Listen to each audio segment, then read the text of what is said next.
This is All India Radio. In the program Spotlight, now we bring you a discussion on ordinances promulgated for the welfare of farmers to boost the rural economy. The participants are Dr. Tajamul Haq, agriculture expert, and AIR correspondent Renu Kataria. President Ramnath Kovind has promulgated the two ordinances with an aim of giving a boost to the rural economy and help the farmers. How will these ordinances benefit the rural economy?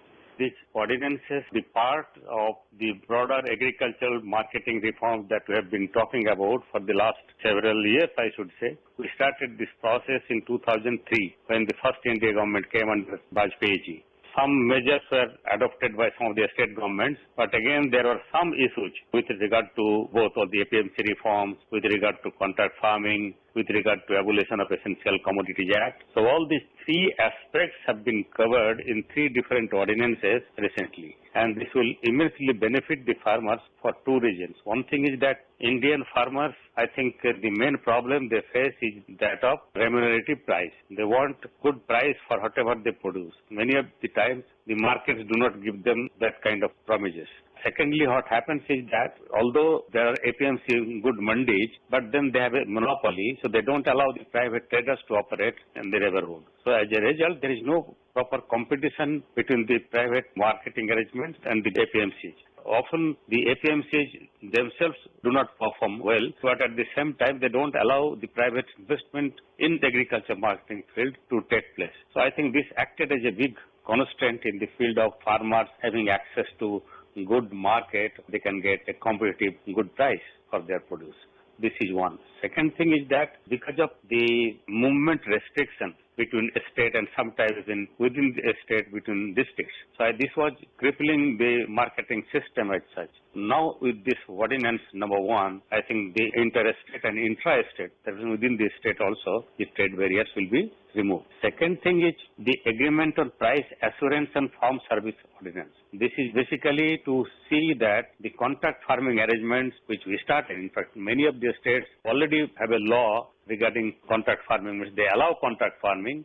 Some of the states they don't allow. So now as a result of this, if all the states finally accept, this will be implemented everywhere, and as a result the farmers will be able to engage with processors, aggregators, wholesalers, large retailers and exporters through contract farming arrangement. That means there will be an agreement for pre-agreed prices to be paid at the time of collection or marketing of the produce. That means there is an assured market for the farmers for whatever they produce. At least there is a contractual arrangement, and also they will have an assured price.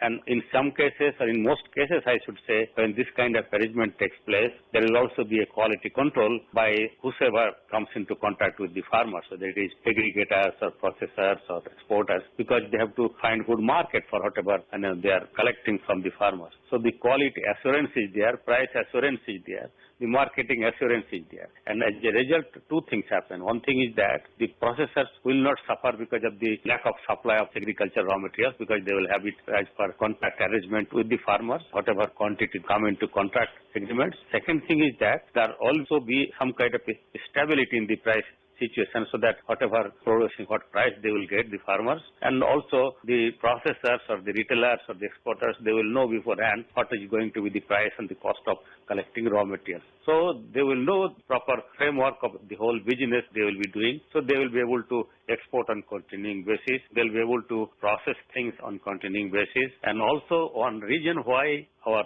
processing sector did not take off is this, that all the time there are some kind of restrictions in this. Earlier, some of the states allowed contract farming. There was no dispute settlement mechanism. So now they say farmers empowerment and protection. That means suppose there is a contract agreement with a processor or the exporter, and the exporters or the processor do not buy whatever was the agreement, and there is a violation of the contract agreement. In that case, the government will protect this particular ordinance or the act, if it becomes an act afterwards. This will protect them from this kind of violation of the contract. Similarly, if the companies also violate, from both sides there can be violation, because there is an example I remember of PepsiCo in Punjab when they started contract farming arrangement with tomato with the farmers. in 1 year when there was a good price in the market, farmers sold it in the market. They did not sell it to the company. So this was a violation of contract. Similarly, in 1 year, the PepsiCo itself did not buy from the farmers. They bought it from the open market because the market prices were lower as compared to the whatever was the contract price. All these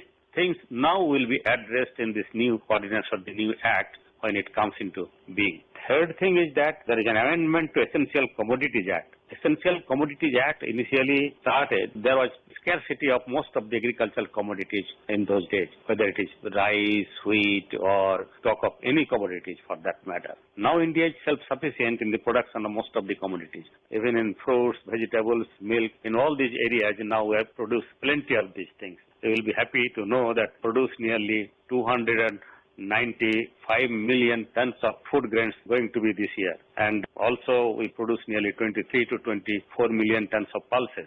Fruits and vegetables, we produce nearly 313 million tons. As compared to demand, I think it is much more. So I think some of these contract arrangements come into being, whether it's potato or onion or tomato, this can be processed, this can be exported, farmers will get good price. And once this Essential Commodities Act also, I think, is amended, there will be more movement between states, the wholesalers, processors and others. They'll have freedom to hold, move, distribute and supply all these commodities anywhere they like. This will also give the business some kind of economies of scale. And one of the things where investment was lacking, particularly private investment. So a lot of private investors, we hope, will take interest in all these areas, in the areas of agriculture, marketing, trade, export trade, processing and all that. You were talking about the freedom of the farmers. The release says that the freedom of the farmer, which is of paramount importance, has thus been provided. How will these ordinances benefit in transparent, efficient and barrier-free trading for the farmers? Now, there will be no barrier between the states and between districts. There will be no restrictions, it is clearly saying, on interstate and intra-state trade. The second thing is that the trade will now not be restricted within the APMC frames, APMC mandis. So even the private traders or even private investors can create agricultural markets as an alternative system. An alternative marketing system will give the freedom to sell wherever they like. Now they are under compulsion to sell only in the APMC. After this, they will be free to have an alternative marketing system in the private sector, and there will be competition between the APMCs and the private marketing system, as a result of which they will be able to get better prices. This kind of freedom we are talking about. In a way, the crisis of COVID-19, where the whole ecosystem of agriculture and its allied activities were tested, we have seen that there is a changing structure of the rural economy in India. What can you say about that? I don't think this way there is a major kind of structural change due to COVID. The problem is COVID created some kind of lockdown problem. There were some problems in the interstate movement and all that. But after that, the government clearly said the agricultural commodities are exempted from movement and all that. So I don't say COVID as such created some such problem for the farm sectors. But yes, I think people are afraid. I mean, whether it is farmers or processors or traders, exporters, whosoever. So the exports have suffered. Particularly, we have seen the exports of fish has gone down by almost 50% to USA. We used to export a lot of shrimps there. And fruits and vegetables also, at least 30 to 40% exports will be less. So these are all temporary kind of situations. I don't say this is a structural change. In fact, only thing I can say, because of this kind of situation, now the people are much more aware that some of these reforms should take place. So these reforms have come now, as a result of which I think we should be able to process more of the agricultural commodities, add value to agricultural produce, also export more to international markets, and as a result, farmers also will get a better price. So there is a direction that way. The idea is that we need to invest heavily in the marketing and other agricultural logistics, and for which the government finances alone will not be enough. So the private sectors should chip in or come in. And both domestic investors and also international exporters are expected to join. And once this kind of climate is created through this kind of reforms, we hope that the private sector investment will improve both domestic and international. It will be Make in India, it will be Self-Reliant India, but the foreigners also will invest in this Making up India or say Self-Reliant India, which will benefit everybody. The self-reliance call has given much priority to agriculture in the third tranche of fiscal stimulus by Finance Minister Nirmala Sitharaman for Atmanirbhar Bharat, and then by Prime Minister Narendra Modi when he called for vocal for local. Now, how do these subsidies encourage confidence building in the farmers? And how do we make the rural sector more self-reliant? For the last several years, the Government of India, particularly I should say the Prime Minister, has been very keen to ensure that farmers' income improves. In fact, we have a target that farmers' income should be doubled by 2022, and hardly 2 years are there. There were some constraints, both from weather side in the sense, as you know, the last 5-6 years, at least 3 years were not good from the point of view of agriculture production, basically because of drought, sometimes floods, and now recently we have seen also cyclones in some parts of the country. So I think things were not good from weather or that perspective. But still, the measures that have been taken to improve, say for instance, new MSP, minimum support prices have been increased based on cost of production, where we say that farmers will get at least 50% over cost of production. So 50% margin is ensured. And recently you have seen the Kharif crops minimum support prices also have been announced, where I think this is 50 to 70, 80% in several cases. So I think that is one. Secondly, we have also seen how to reduce cost of production. Like if you depend on chemical fertilizers more and more, then two things happen. Your cost of production increases, your import bill also, because many of the fertilizers were importing from outside. So now if we transit to more of organic farming, or we call it say sustainable farming, then cost of production of herbs will come down. Farmers will be having more profit in whatever they produce, and as a result they will be more individually also self-reliant, and country will be able to produce more at lower cost. So the whole system will be resource efficient and self-reliant. So I think the base has been created. Now some kind of institutional arrangements at the local level has to be there so that this system works. What will the Indian economy with agriculture sector playing a vital role in it look like when it emerges from the lockdown? Lockdown, of course, as I said, there were some initial disruption, but now the government clarified it immediately, and then some of these restrictions also have been overcome, and now there is free movement of fruits, vegetables, milk. You get anything that you want now in your doorstep, excepting of course in those areas where there is COVID problem or containment zones and all that. But otherwise I think things have improved significantly recently. Effort for disruption was temporary, but this will be over now. Now the markets also are open all over, so there is no problem as such. And also, as I said, the exports are having some problems now, unless the international flights and the cargoes they take off, unless the countries, it is not only in India where the problem is, it is a global problem. Suppose you are exporting shrimp to USA, and if the shrimp US markets are closed, and they are not able to take our produce. So I think we are not able to export there. So these constraints will be there for some more time.